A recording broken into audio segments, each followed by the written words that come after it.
आप देख रहे हैं Indian horror TV Ashok Kumar के साथ। दोस्तों, यदि आप हमारे चैनल पर नए हैं तो हमारे चैनल को सब्सक्राइब कीजिए। दोस्तों, आज की कहानी यक्षिणी की है। जी हाँ, यक्षिणी एक ऐसी प्रेतनी जो कि जवान मर्दों को अपने हुस्न के जाल में फंसाकर अपना शिकार बना लेती है और अपने आप को जवान और अपनी उम्र को लंबा कर लेती है। आज की कहानी एक गांव की है जहां पर माना जाता है कि एक पुल है और वह पुल रात होते ही उस यक्षिणी का घर बन जाता है। जो भी उस पुल से जाता है, यक्षिणी उसके साथ संभोग करके उसे अपने जाल में फंसा के मार देती है और उसका सारा खून चूस जाती है। अगले दिन बस उसकी गली सड़ी लाश लोगों को मिलती है। वही कहानी की ओर बढ़ते हैं। रात के यहीं कोई 9 बजे होंगे। गांव में बिल्कुल सन्नाटा छाया हुआ था। सभी दरवाजे एकदम बंद, मानो पूरे गांव को पता हो कि अगर रात में वे बाहर निकल गए तो उन्हें फिर कोई नहीं बचा सकेगा। जंगल से साइकिल पर एक अनजान आदमी, शायद वो इस गांव का नहीं था, इसलिए उसे यहाँ के बारे में कुछ नहीं पता था। वो धीरे धीरे अपनी साइकिल से गांव की ओर बढ़ रहा था, परंतु वो नहीं जानता था कि रास्ते में मौत उसका इंतजार कर रही थी। वो एक हट्टा कट्टा नौजवान था।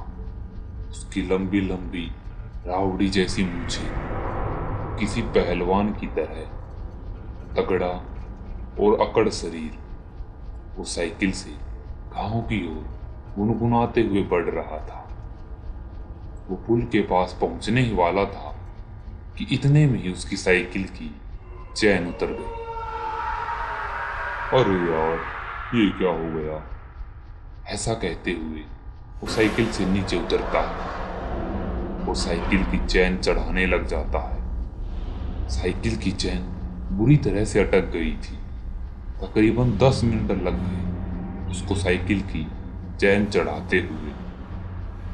इन्हीं 10 मिनटों में उसे अपने आसपास बहुत से जानवरों की आवाजें सुनाई दे रही थी। वो जैसे ही खड़ा हुआ तो उसे कुत्तों के भौंकने की आवाजें सुनाई देने लगी। मानो कुत्ते भौंक कम और रो ज्यादा रहे थे। लगता है कि उन्होंने कुछ ऐसी चीज देख ली थी जो उन्हें डरा रही थी। तभी उस आदमी के कानों में पायल की छम छम की आवाज गूंजने लग जाती है। वह डर जाता है और अपने आसपास देखता है और सोचता है, इतनी रात गए कौन पायल पहन के चल रहा हुआ। वो अपनी गर्दन इधर उधर घुमा ही रहा था कि तभी उसकी नजर दूर पुल पर जाती है तो सफेद साड़ी में एक औरत उसे दिखाई देती है, जो कि उसे अपनी ओर आने का इशारा कर रही थी। पता नहीं उस नौजवान में क्या मंत्र होता है, वह बेसुध हो जाता है और उस औरत की ओर बढ़ने लग जाता है।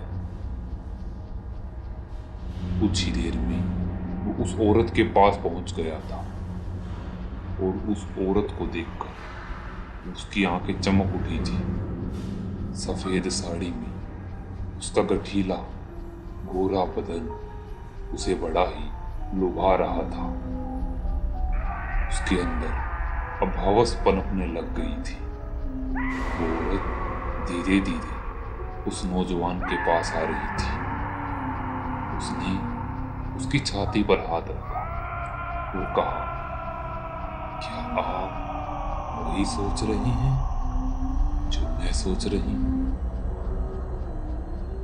नौजवान के शरीर में एकदम से पता नहीं कैसी गर्मी उठती है और अगले ही पल दोनों नग्न अवस्था में वहीं की ठंडी रेत पर एक दूसरे से लिपटे हुए पड़े हुए थे।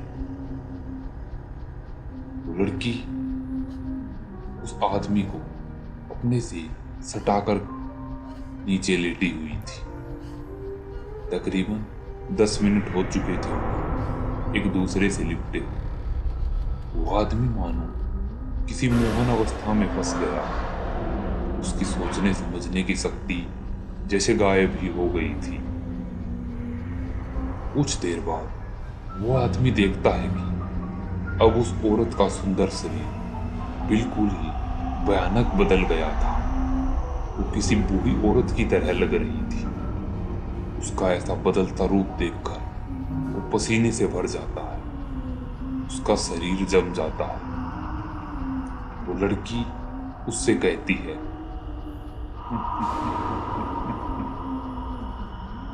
क्या सोच रहे हो तुम? क्या तुम और नहीं करोगे संभोग? परंतु वो आदमी तो मानो किसी मूर्ति की तरह जम गया हो।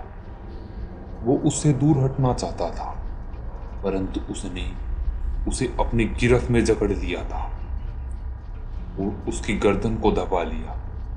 वह उसका खून चूसने लग गई। कुछ ही देर में उसका लकड़ी की तरह सूखा हुआ शरीर उस रेत पर पड़ा हुआ था। वो औरत अब खड़ी हो गई थी। वो पहले से भी जवान और सुंदर लग रही थी और कुछ ही पल में वो औरत गायब हो गई। अगले दिन जब गांव वालों ने देखा तो पुल के पास एक किसी सूखे लकड़े की तरह सूखी हुई लाश पड़ी हुई थी। उसे देखकर गांव वाले समझ गए थे कि इसे भी उसी यक्षिणी ने नोच खाया। अगली रात गांव का ही एक आदमी जो अपने घर की ओर बढ़ रहा था, आज उसे देर हो गई थी क्योंकि वो रास्ते में इसी कारणवश फंस चुका था। उसके जहन में डर बसा हुआ था क्योंकि रात हो चुकी थी। रात के 8 बज गए थे। वो गांव के अंदर जाने के लिए उत्सुक था, परंतु बीच रास्ते में वो पुल उसके रोंगटे खड़े कर रहा था। जंगल से निकलकर वो उस पुल की तरफ बढ़ रहा था कि तभी सन्नाटे में उसका फोन गूंज गया। वो डर गया।